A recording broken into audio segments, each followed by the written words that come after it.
Hi there, my name's Beth, and today I want to have a discussion about breastfeeding and postpartum and the phrase breast is best.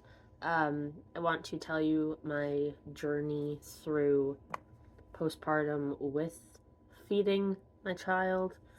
Um, yeah, this one's gonna probably get a little emotional, so I'm just warning you ahead of time. But yes, so I have heard like my whole life, breast is best. Because as a woman, as a cis female, giving birth to your child from your own body, uh, breastfeeding is supposed to be what you do, if possible.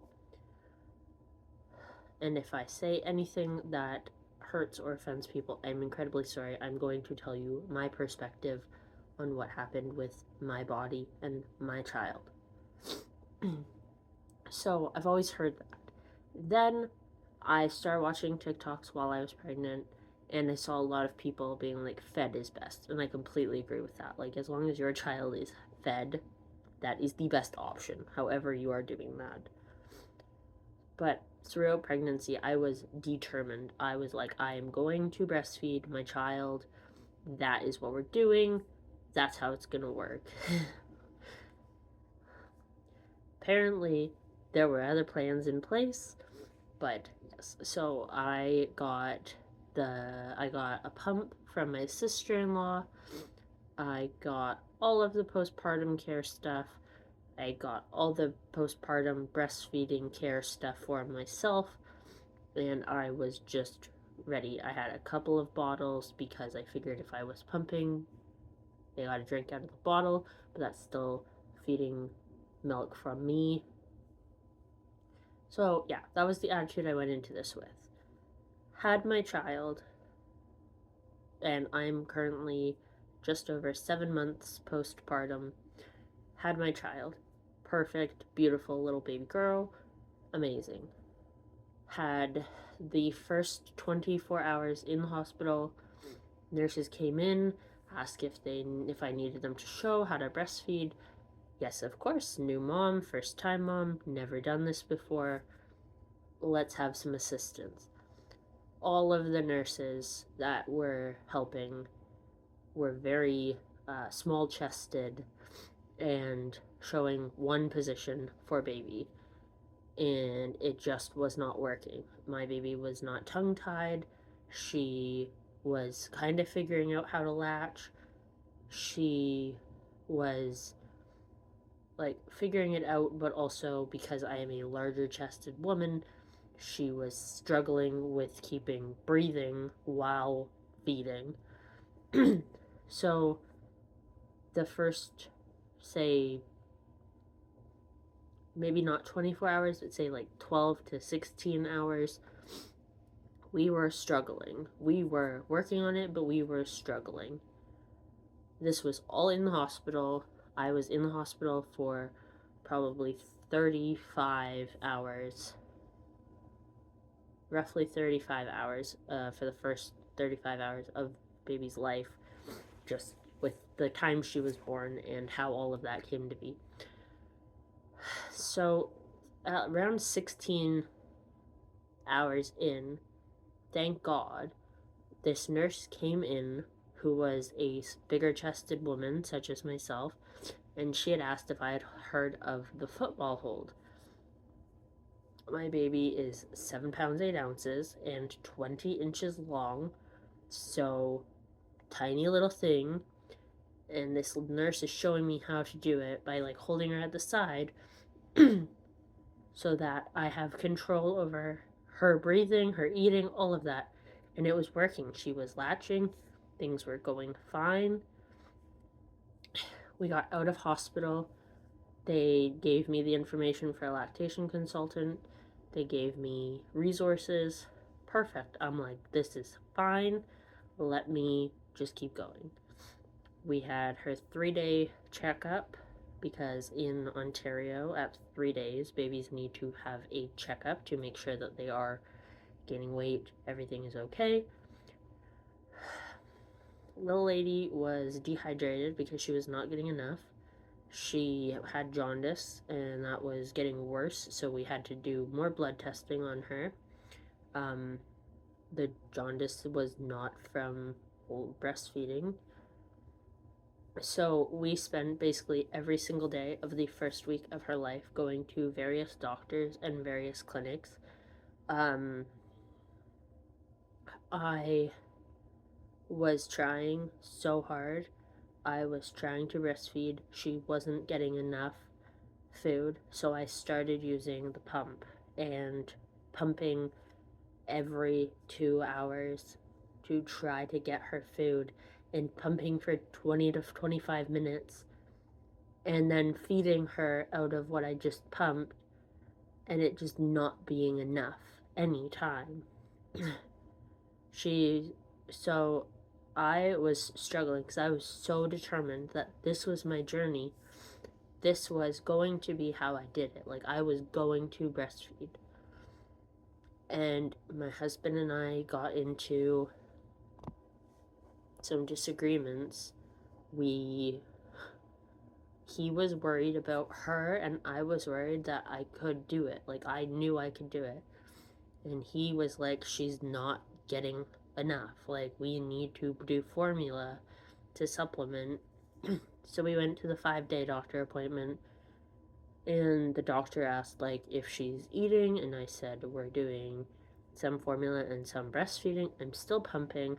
My chest hurts so much at this point. This is 5 days postpartum. I haven't slept in 5 days because new baby.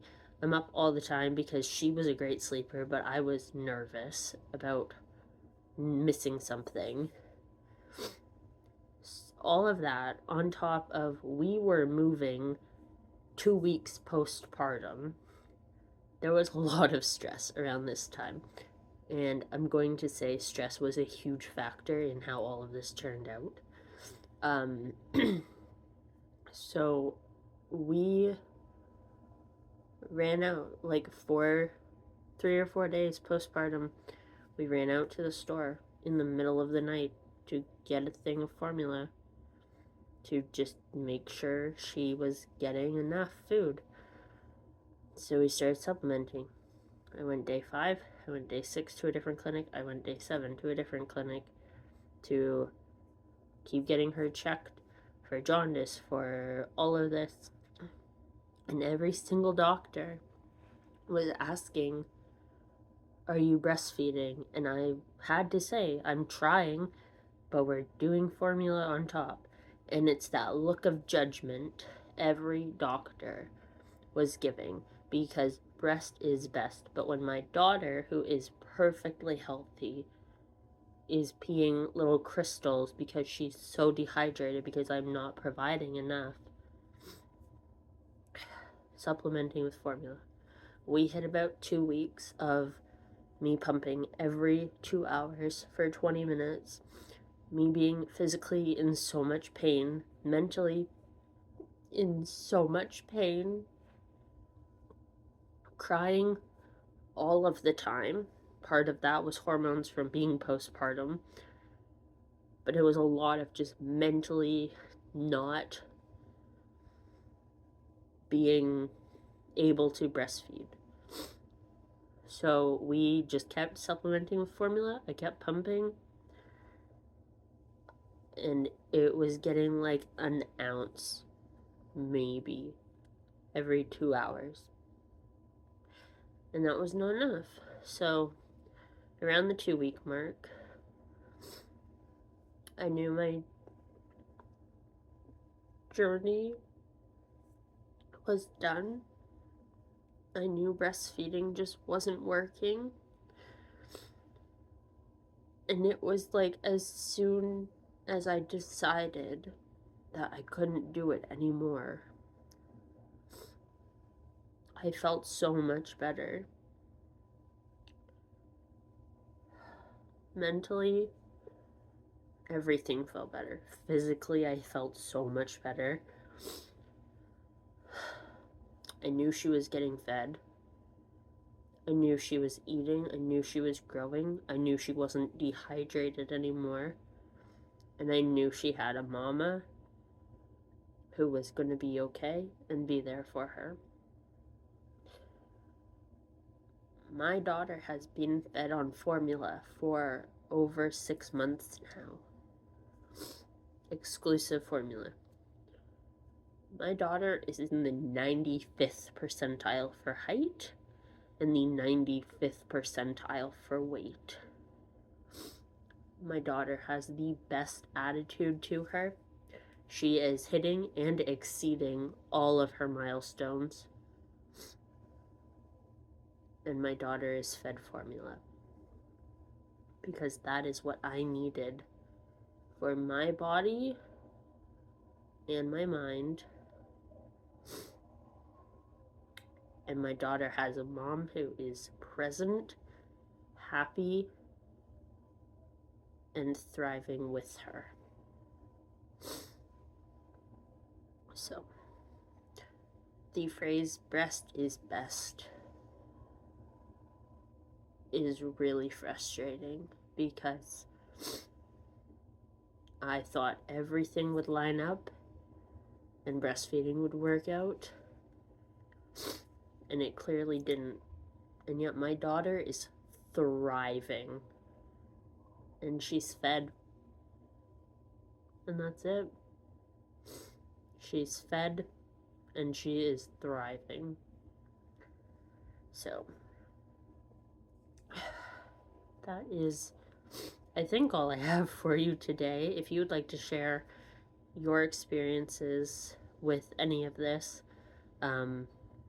if you'd like to share any of your experiences postpartum, if you have more questions for me postpartum or my pregnancy journey or anything like that, ask in the comments below, and I will either make a part 2 video or I will just answer them in the comments below.